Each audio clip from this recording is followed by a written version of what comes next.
Glória a Deus. Aqui eu agradeço a minha oportunidade em nome do Senhor Jesus Cristo.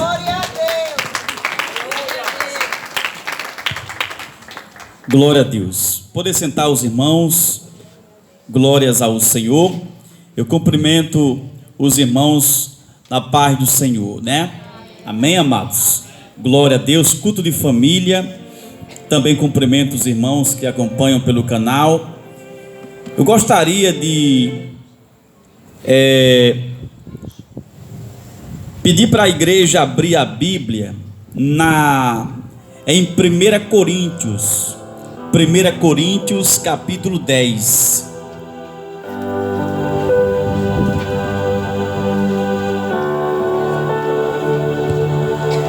Primeira carta de Paulo aos Coríntios, capítulo 10.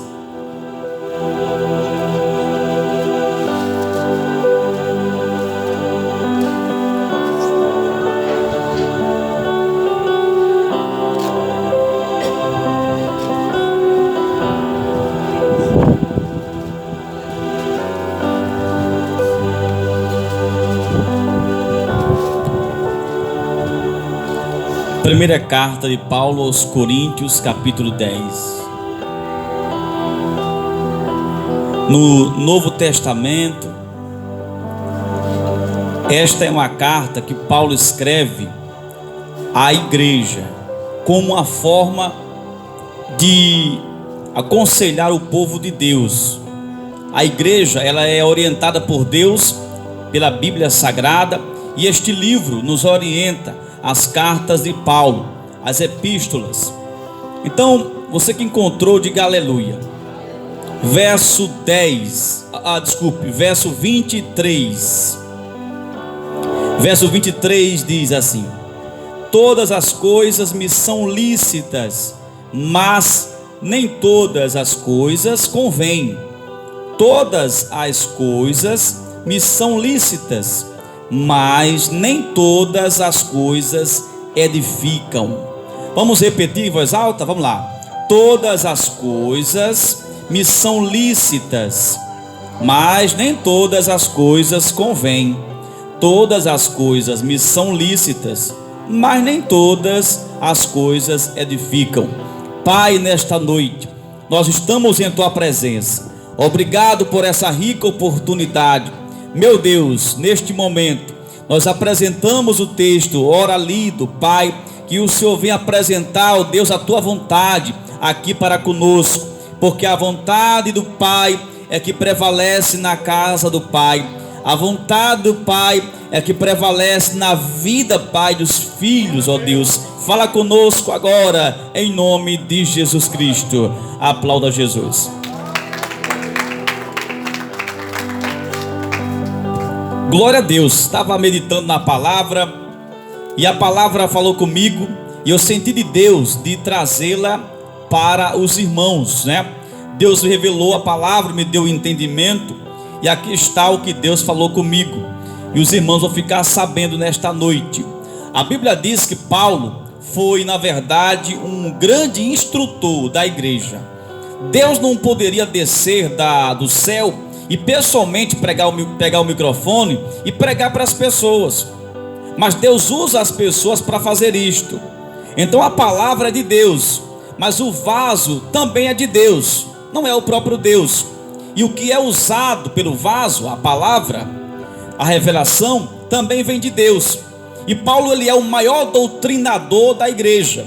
Ali Paulo, ele é usado por Deus para aconselhar a igreja, porque a igreja sabe que Deus é bom, que a salvação só em Deus, mas a igreja é humana, e a igreja, por ser humana, ela pode falhar, ela pode fracassar, e se não houver conselho, não houver, alguns critérios, alguns padrões, a igreja se corrompe. Aliás, não é fácil, né, para a igreja passar muito tempo sem, na verdade, haver um caso aqui, um acolá. É muito raro não haver um caso de escândalo. Aliás, a Bíblia diz que é inevitável que os escândalos não aconteçam, mas ai daquele por quem vier o escândalo. É melhor não ter nascido, na verdade. a Bíblia diz que Paulo vai orientando. Ele escreve a primeira carta, a segunda carta, e na primeira carta aos Coríntios, capítulo 10, ele vê um povo lá em Corinto, um povo muito complicado. Mas é crente, sim, mas é complicado, porque o povo, ele conhece a palavra lá em Corinto, mas ele queria viver de acordo com a sua própria vontade. Então a pessoa conhece a Bíblia, conhece Deus, ou diz que conhece, mas necessita de quê? De se converter, necessita de mudança de vida. Assim era o povo em Corinto. E Paulo diz assim: olha, eu vejo que vocês são da igreja, que vocês têm comunhão com Deus, dizem vocês, mas vocês fazem coisas que não edificam a vocês. Vocês entram em ciladas que não levam a nada. Então, as coisas que vocês fazem são lícitas, mas não edificam. São lícitas, mas vocês não devem fazer. O que Paulo está dizendo aqui, no versículo 23, é assim: as coisas que vocês estão fazendo, vocês podem fazer, mas não devem fazer.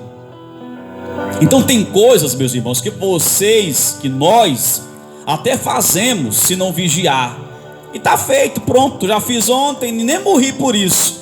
Mas não deve fazer, porque tudo nós podemos. Nós podemos falar, sorrir, cantar, dormir, comer, fazer o mal, fazer o bem. Tudo é possível, basta querer fazer.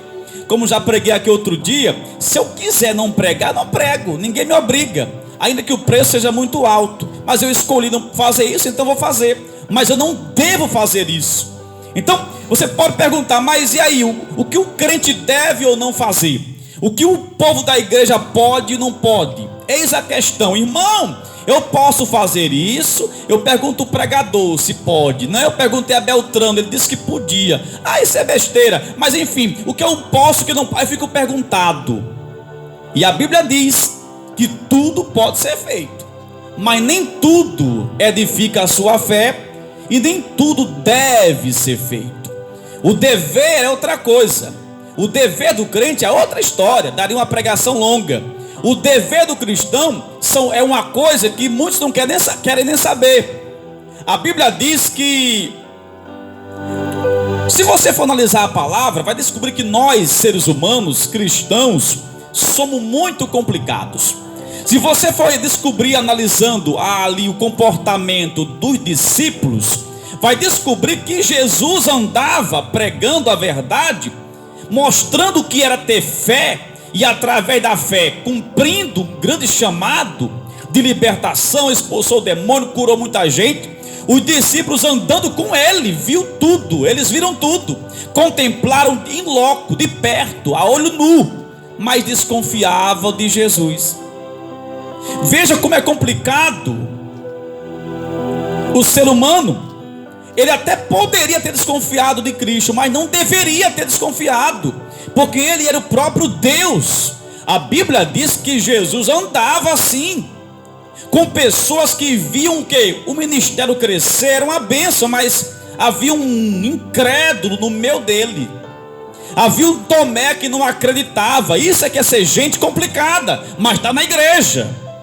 Não acredita, estou vendo, mas não sei se isso é verdade. E o milagre de ontem? Olha só, rapaz, até o fariseu bateu palma para ele, mas não sei. Tomé andava com Jesus. Então que tal andar com um ladrão? A Bíblia quem diz que ele era um ladrão, Judas Iscariotes. E para quem é contra dízimo e oferta, né? O diabo coloca nas pessoas na mente que isso é bobagem. O próprio Jesus era sustentado pelas mulheres caridosas e que tinham o quê? Aleluia, condições financeiras da época. A Bíblia quem diz, o que está aqui eu prego, doa em quem doer. Então se a Bíblia diz, eu digo, a Bíblia diz que ali o Judas Iscariotes andava com uma espécie de sacola, sabe, de pano, e ali o sujeito ali aglomerava, acumulando, guardando ali o que? O que entrava como sustento financeiro para o ministério terreno e missionário de Jesus.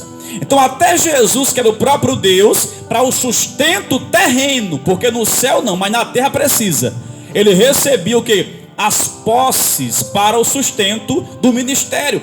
Mas veja bem, como o ser humano é complicado. Ele poderia, mas não deveria ter roubado Jesus. Então nem tudo a pessoa na igreja deve fazer. Para que roubar Jesus? Para que roubar? Para que fazer isto? Existem coisas que nós fazemos sem pensar, sem medir a consequência. Começou daí, por ter roubado Jesus, por ter colocado ali, meu amado irmão, ali o seu caráter em xeque. O diabo entra nele. Quem disse a palavra que ele ali começa a atrair Jesus através do quê? Do amor ao dinheiro, que é a raiz de todos os males. Então nós somos, de uma vez por todas, muito fracos. Olhe para seu irmão e diga assim: irmão, você é fraco. Diga para mim, diga, você é fraco. Diga para mim, você é fraco. Diga assim: nós somos fracos. Aplauda Jesus.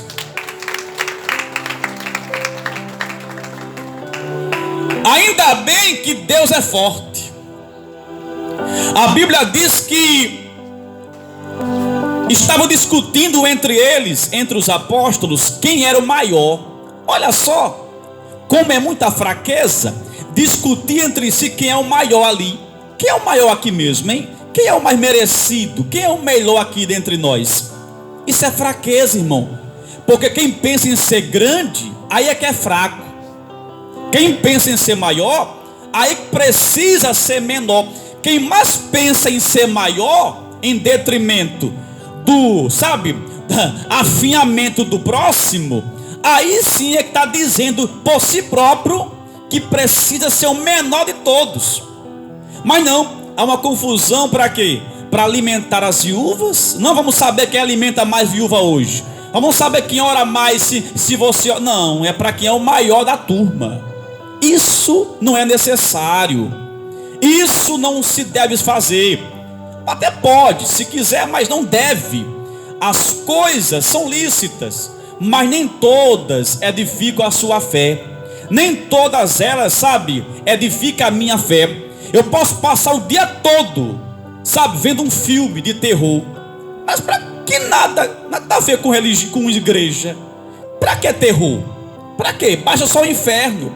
Então isso eu posso fazer? Posso. Se eu quiser, eu vejo. O vampiro, o machado cortando ao meio. Mas olha se isso me edifica em alguma coisa. Eu posso passar o quê? O dia todo na novela. Mas o que eu posso ganhar com isso? Nada, a não ser uma maldição da Globo, né? Tá me vendo aqui? E na minha casa, sexo explícito, namoro desenfreado, ensinando as pessoas a se traírem, o marido e a mulher. Como fazer, namorinho na escola, na malhação, namorinho de 13, 14 anos. É o máximo que eu consigo. Então, são coisas que eu posso ligar, assistir, tal. Mas não devo fazer porque não acrescenta nada. A igreja tem que entender uma coisa: que a igreja não está mais na lei não, para andar com medo. Não, é graça, é liberdade. Mas a liberdade não tem nada a ver com libertinagem. A libertinagem é uma liberdade que peca, a liberdade que tudo pode. É besteira, vai besta. Tu é crente, mas de noite trabalha como um vigia. Aí põe uma arma no quarto, se vier uma mosca, tu atira e mata a mosca. Mas se vier um ser humano, também mata o ser humano. Não tem nadinha, é vigia, tem que matar mesmo. Porque tem que ter liberdade. Aí é libertinagem. A liberdade é em Cristo Jesus. Antes tinha demônio e agora está liberto. Tem o Espírito, aí sim está liberto. Mas se você está usando a libertinagem vai te matar. Eu sou crente, mas na vaquejada eu estou lá. Não tem nadinha, é um esporte. Isso não é liberdade. Deus não te libertou para isso não. Deus tirou você do inferno, me tirou do fogo do inferno, mas para glorificar o nome dele. A liberdade é essa, para você ir e vir glorificando o nome de Cristo. Mas se você anda na libertinagem, está na carne. O Espírito Santo falou comigo em casa, não aqui quando chega, mas em casa, disse assim: olha, tem muita gente na carne, tem muita gente carnal. E carnal não recebe vitória. Carnal não recebe revelação. Carnal não agrada a Deus. A Bíblia é quem diz, eu prego, tá na Bíblia, diz que há uma luta muito grande entre a carne e o espírito. E quem vai ganhar? Quem tiver mais forte. E quem é mais forte?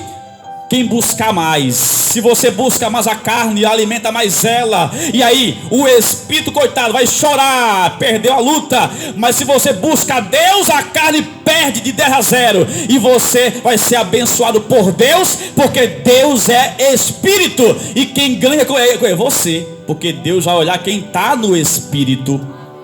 Então muitas coisas que você pode fazer, mas não deve fazer. Então a Bíblia diz que nós somos muito complicados. E eu me lembro muito bem que nós olhamos para o culto e nós observamos o culto acontecendo, e ali, quando termina o culto, nós vamos para casa desapontado, entristecido. E se alguém for perguntar: irmão, e que cara é essa depois do culto? Deu uma diarreia, uma dor de barriga? O que foi que aconteceu? Não houve lá uma palavra boa e tudo? E alguém pode dizer: olha, porque o hino da harpa é muito choco, né? O hino da harpa é muito triste, é muito antigo. A harpa, eu não sei porquê, mas a harpa, a pessoa é complicada. Eu quero ser o maior do grupo. Eu quero ser o mais bonito. O hino da harpa é muito antigo, não se canta mais isso na igreja. Quer dizer, a pessoa não se avalia, sabe? Para analisar e concluir que na verdade choco não é o hino, é a pessoa que não se converte, não se arrepende, não adora Jesus Cristo e precisa realmente de uma conversão. Então o hino da harpa é uma bênção de Deus. Não podemos enxergar o hino da harpa como algo antigo, mas algo santo, que exalta o nome de Cristo. Pode observar que o hino da harpa não tem letra de o quê? De pornografia, nem de letra secular. Fala só de Jesus de Nazaré. Isso é que é ser complicado. Então são coisas que não é necessário, sabe, você falar ou fazer. É desnecessário na igreja. Vamos nos preocupar com o que realmente interessa, porque tudo é lícito, mas nem tudo convém fazer.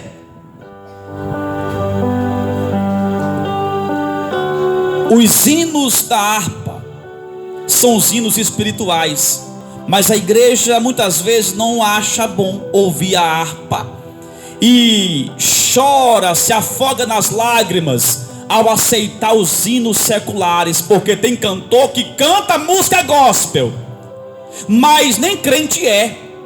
Tem cantora que é prostituta gospel e não adora Deus. Aí fala mal do hino da harpa, que fala de Jesus. Sabia disso? Que tem alguém que sobe no altar aqui? Não sobe não, mas canta aqui e vai dormir porque vai para outro canto longe, aí vou descansar. Esse descanso é o quê? Namoro, na pousadinha com alguém, com o Ricardão. E a pessoa, glória, bonito, de um cantor caído, da cantora caída, é prostituta gospel. Mas a harpa não, exalta o nome de Jesus Cristo. Igreja, abra os olhos e aproveite enquanto eu estou aqui ainda, porque se alguém chegar aqui todo engraçadinho, é bonitinho, educado, mas pode te enganar. E você vai dizer: mas rapaz, o baixinho invocado foi embora. E aí? Eu não engano ninguém não, irmão. A verdade é o que interessa para a igreja. Sabe por quê? Porque no mundo nós éramos enganados direto já chega de engano na igreja. Já baixa no Egito, irmão, de lá eu já vi cheio de mentira, de engano. Aqui tem que ser diferente. Afinal, é uma igreja, não é? Se é, então a verdade tem que prevalecer em nosso meio. E a verdade é essa: tem música gospel que não exalta a Deus. Mas nós somos complicados, assim como Corinto. Nós não queremos o que é bom para nós. Nós queremos o que nós, achamos que é bom, mas nem tudo convém para nós. A Bíblia diz que nós temos que obedecer à voz de Deus. E nós orando a Deus, nós dizemos assim: perdoa meus pecados, meu Deus, me ajuda, eu te adoro, eu te amo. Só que não ama, né? Nós não amamos a Deus como deveríamos na verdade amar. E se amamos, eu não sei que amor é esse, né, que nós dizemos a Deus, porque quem ama obedece. Talvez seja de nossa parte um querer bem a Deus. Talvez seja de nossa parte um medo, sabe, de dizer a Deus que não ama, porque afinal se dizer eu não amo o Senhor não, aí tem, quem vai amar quem? Aí com medo, com vergonha, não ser constrangida, eu amo o Senhor, nem viu Ele, nem sentiu Ele ainda, mas diz que ama. Aí quando sai do joelho vai fazer o quê? Tudo errado. Nós somos complicados, nós somos desconvertidos, nós somos carne pura e tem que se converter todo dia. Nós falamos mal dos outros, nós julgamos as pessoas, nós somos pessoas que não queremos o melhor para nós, sabe? Nós queremos, sabe, aquilo que talvez alguém diz que é bom para nós, mas quem sabe o que é bom para você é Deus, é a palavra que diz o que é bom para você. O que alguém disse a seu respeito, não receba não, eu vou ver se está na palavra. Eu vou consultar na Bíblia Sagrada. Se estiver lá eu recebo, se não, sinto muito. Não é antipático com o Senhor, mas é agradando a palavra de Deus. A Bíblia é quem diz, aleluia, que quem é amigo do mundo é inimigo de Deus, irmão. É uma escolha, irmão. Tem que escolher. Você não pode ser, sabe, agradável com o mundo e com Deus, não. Porque um dos senhores vai o quê? Achar ruim. Então nós temos péssimas escolhas, temos péssimos desejos. Nós queremos que Deus, Ele nos ajude. Nós queremos que a vontade de Deus seja para nos ajudar. E nós fazemos a vontade de quem? Do nosso eu. Como é que eu quero que a irmã Jerusa me ajude? E se eu só penso em mim mesmo? Que egoísmo é esse? Deus me ajude, mas eu não penso num dia sequer em agradar a Ele, fazendo o que Ele quer que eu faça. Somos nós assim? Sim. Nós somos assim. Aqui são uns menos, outros mais, mas todos nós temos esse comportamento. Pelo menos uma vez por ano nós apresentamos esse perfil. Mas por que, pregador? Porque nós somos do pecado, nós viemos do pecado. Quando o pecado entrou no mundo, nós ganhamos, infelizmente, essa característica adâmica. Somos pecadores, daí surge a necessidade de buscar a Deus todo dia. E quem não entende, acha que você virou beata, nem se converte e quer impedir que você busque a Deus. Nem sai do pecado e acha que você adula o pregador porque não sai do culto. Irmão, faça a sua parte, ainda é pouco. Muito foi Jesus que derramou todo o sangue por você e por mim. Aleluia! Nós somos infinitamente complicados. Quando Pedro olha para Jesus, diz assim: aonde o Senhor for, eu vou contigo. Eu morro contigo. Irmão, tem gente que diz a mesma coisa com você. Ah, irmão. Ah, sim. Nunca esqueci, outro dia alguém disse: aonde o Senhor for, eu vou contigo. Hein, pastor? Aonde o Senhor for, eu te acompanho. Nem aqui está mais. Nem aqui na igreja é mais. Aí Pedro falou assim: é fraqueza, é muita fraqueza do ser humano. Nós somos fraquíssimos. O forte é Deus. Então tem que segurar na mão de Deus, não cai. Se não cai, vira a perna. Aí, meu irmão, Pedro, se for morrer, eu morro contigo. Cadê? É você que tem. Não, eu mesmo não. Negou 3 vezes, só 3. Negou 3 vezes. Se você vê muita farofa, né? Tem pouca carne. E Pedro tinha muita farofa, né? Não tinha um osso sequer, quanto mais carne. Se escondeu, negou. Você parece com um judeu, não sei o que. Eu mesmo não, um galho cantor. 3 vezes negou. Rapaz, não, 3 logo de uma vez. Quer dizer, isso é fraqueza, sabe? Isso é goeludo, sabe? Epa, tô aqui, depois, desculpa aí, eu me arrependi, tô fora. Aí dá uma palavra que vai, depois, não, eu vou para trás, para frente. Resolva, é de Deus ou não é? Se for, diga sim. É sim, sim ou não, não. É porque se for para lá eu vou contigo. Mas aí, não, eu mudei de ideia. Aí mudou de ideia. Fraqueza da gente. A carne é muito fraca. A Bíblia diz que para irmos para o céu, nós temos que morrer aqui na terra. Sim ou não? A menos que sejamos o quê? Trasladados ou transladados, sabe, arrebatados, que nem Elias foi, que nem Enoque foi. Mas se não for arrebatado, tem que morrer para ir para o céu, não tem jeito. Mas, irmã Ana, somos tão complicados e falhos e fracos. É por isso que tem que estar todo dia no culto buscando Deus, porque senão não vai, é fraqueza demais. Sabemos nós que para ir para o céu tem que morrer. Mas se alguém perguntar quem vai para o céu, aí opa, levanta a mão. Tem que morrer. Oh, vixe, Maria. Chama até de Maria. Quer dizer, sabe que a Bíblia é quem diz que tem que morrer para ir para o céu. Mas a complicação humana excede ao máximo. É complicado. Que sabe que só vai para o céu se morrer. Aí não quer morrer não. Tem 108 anos já. Nem fala, nem escuta. Mas se tiver com uma gripe, ai meu Deus, eu vou morrer, com medo de morrer.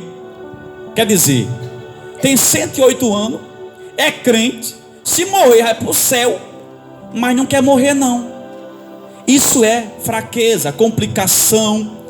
Isso não é necessário, esse comportamento, porque nem tudo convém para a igreja. Tem coisa que a gente faz que não é necessário fazer. Mas o que é necessário nós temos que fazer colocando Cristo na frente. Tem coisinhas pequenas que não acrescentam nada, mas, sabe, também atrapalha. O fermento que faz o pão, aleluia, é só uma coisinha que coloca na mistura. Mas o que? Cresce abundantemente o pão e incha. São detalhes que são desnecessários, que não convém não, meu irmão. Se você, por exemplo, passar, aleluia, aqui perto do vizinho e dizer uma palavra, sabe, com alguém de humilhação, por exemplo, aí vai para casa dormir. Mas a pessoa que escutou vai se lembrar da palavra de humilhação. Quer dizer, não tem nadinha, é para dizer mesmo. Mas fica a pessoa com o coração manchado, enraivado. São detalhes que não é necessário. Devemos evitar certas coisas, sabe? Só andar na palavra. Se a palavra disser, faça, senão não faça. Mas os discípulos eram complicados. A Bíblia diz que Davi, ele disse assim: eu posso perder tudo, mas não perca a presença de Deus. E hoje em dia, na época da graça, muitos oram assim, irmã. Diz assim, ó: Deus, arranca tudo de mim, menos a tua presença. Mas somos tão complicados, irmão Bevenuto, que apesar de orarmos assim, arranque tudo da minha vida, menos Deus, porque sem Deus eu morro. Aí Deus permite que tudo vá embora, já que orou, né? Deu legalidade. E Deus não esquece não, que não é caduco. Aí vai embora emprego, casa, mulher, vai embora tudo. A pessoa magra, batida, só tem Deus que tem tudo. Tem Deus, tem tudo. Aí fica, eu vou morrer. Não disse orando que pode tudo ir embora menos Deus. É complicado. Fala muito, mas não presta atenção. A Bíblia diz que Paulo, sabe, pediu alguma coisa, talvez a mais a Deus, e Deus respondeu, já que tinha uma ligação com Deus só: a minha graça já te basta. Agora eu pergunto nessa noite: a igreja pentecostal ou neopentecostal, que é a linhagem mais moderna, que bate palma, que crê em mistério e tal, esse pessoal é um pessoal que pelo menos 20% tem essa visão de dizer assim: eu vim para o culto, mas se Deus abençoar, amém, se não, um dia há de me abençoar. Será mesmo, Arquírio, que 10, 20% dos neopentecostais tem esse pensamento de, por exemplo, Deus está comigo, me abençoando hoje ou não, eu sou crente do mesmo jeito? E aí, será que, aleluia, que o neopentecostal, o crente de hoje, tem a capacidade de atender a Cristo? Se Cristo falar assim: vá pregar a palavra, não leve nada, não leve comida, não vá, fica à vontade, mas não leve nada e pregue para as pessoas. Se alguém for digno da sua bênção, entre lá, se alimente, vá embora, não leve riqueza. Mas como assim? Não tenho condição de ir, não. Alguém diria assim: mas eu não posso ir porque não tenho dinheiro, não tenho um carro, e a pé. Mas como assim? Fraqueza de nós, fraqueza nossa. apresentando argumentos, se mesmo Deus já sabe que Ele te chamou, é porque Ele sabe que tem um jeito de você chegar lá. Argumento fajulo não entra, não cola, não dá ibope, porque Deus já preparou o banquete e você só vê o deserto, não vê o banquete. Por quê? Porque é fraco. Nós somos fraquíssimos, só enxergamos o deserto, mas o banquete que está logo ao lado não enxergamos. Por quê? Porque nos aperreamos com pouca coisa, aleluia. Mas, aleluia, o mar vermelho que era grande, Deus abriu. Não tinha água, saiu da rocha, porque o poder de Deus é forte. E na escuridão havia luz, e no sol havia sombra. Quando você gemeu, chorou, Deus escutou, teve o livramento da parte de Deus. Você está aqui hoje porque Deus tem poder para te trazer aqui. Então não duvide do poder de Deus, mas somente faça a vontade dEle, porque o mais Ele fará na tua vida.